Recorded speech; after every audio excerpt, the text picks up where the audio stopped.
going or whatever. Like my backhand was, I mean, I don't know, like on a constant basis, 30 miles slower than my forehand.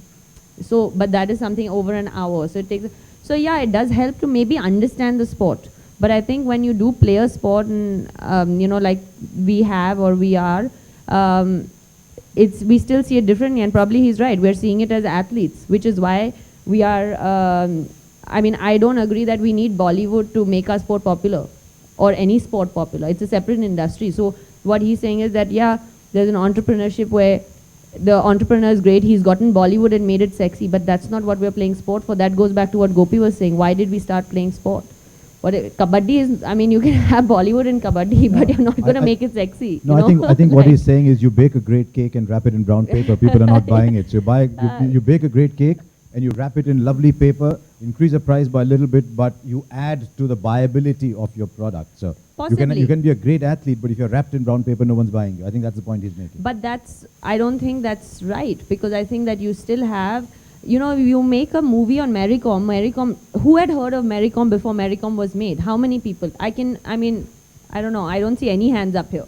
So, or two. Okay. So I think that, yeah, Bollywood is great and all that, and you, like you're saying, you can put it in a golden wrapper and you can showcase it. But at the end of the day, that's why we need to become a sporting nation where we celebrate sport. We don't have to celebrate sport through another channel, is what I'm saying. But I think that's just emotion talking because I'm an athlete. True. Bollywood is a great example. I know they don't hate the word Bollywood, so let's just say the Indian film industry is a great example of sometimes great talent and sometimes extremely average talent, making it because it's well packaged. So maybe packaging is the answer.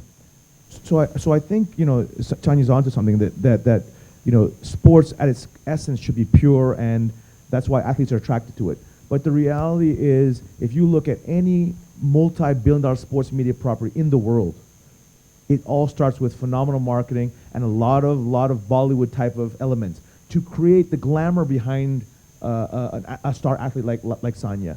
You see, if we just presented her as a tennis player and that's it, and hear her titles, no one would care.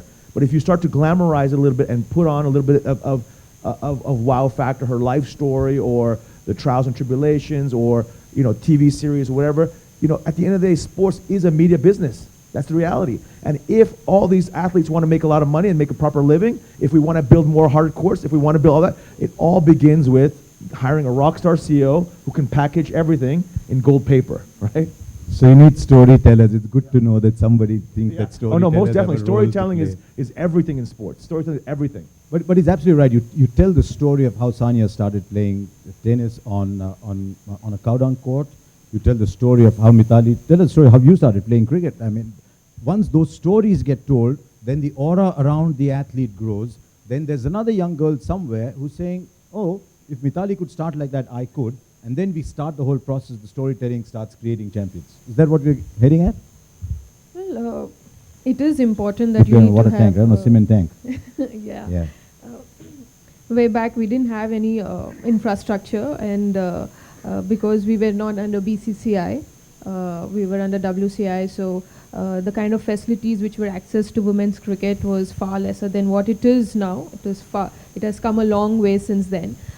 Before playing as an India player, I've traveled in trains unreserved, and I have also prepared myself on matting wickets before getting into international series playing on a turf.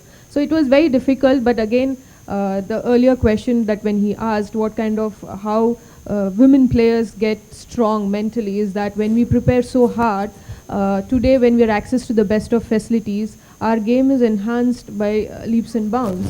Had this facility been given much earlier, maybe we would have produced far better cricketers, because with that kind of resources, we still had very quality players back then. So just imagine if we had those players playing in the current situation, the standard of the game would have increased by miles. So it is important that you need to have the best facilities and the infrastructure. But again, there are some sports, there are some players who may not be financially that sound, who have access to those kind of facilities. But again, if you have a role model who've gone through a lot in the initial periods and have played international cricket, that kind of a life story will inspire a lot of these talents from the rural areas, because that's where they don't get those facilities, and yet we have some amazing talents coming from districts, and they migrate to cities for those facilities, and then they make it big.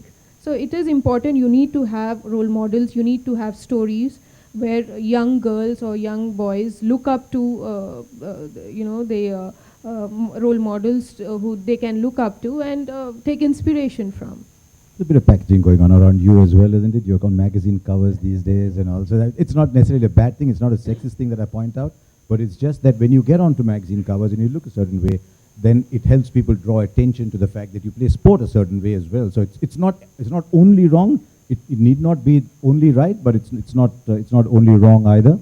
Since we're also taught the business of sport, have you seen a revolution in what people are wearing, in the gear that there is, in the performance tools of the sport as well? Yes, Yeah. yes, definitely, because technology has definitely impacted the way the players prepare themselves, because like for example in cricket we have the video analyst tagging along with the team, where he shoots the matches and we get the feedback at the end of the match, and as players we bank a lot on those feedbacks to prepare ourselves for the coming games, and also you have these lyrometers and nutritionist, the sports nutritionist. Earlier we never really thought much about the nutrition or diet that a sports person has to go through, but today there's so much of counseling happening around diet, and you have a sports psychologist traveling with the team. So I think it is important. Technology has definitely played a huge role, because these days when you see a lot of matches where a bilateral series, the third country is actually watching both the matches live, and they can plan when they are going to play you next. So they have a feedback on you, what you've done 2 series back. I have a feedback on how many times in a way I have got out in the last 10 innings. So it really helps a player to enhance their game. And you have the bowling machine. You don't need a bowler, in the practice during a training sessions. You can just fix a bowling machine and you can just bat for hours and hours. So I think that way I'm told you bat for hours and hours, even if there's bowlers at the other end. Well, I definitely would want to have more practical training session than the bowling machine, though. Yeah, when you get the 13, 14-year-olds, or is it even younger, 10, 11-year-olds, are you seeing advances in nutrition? Are you seeing advances in sports technology, in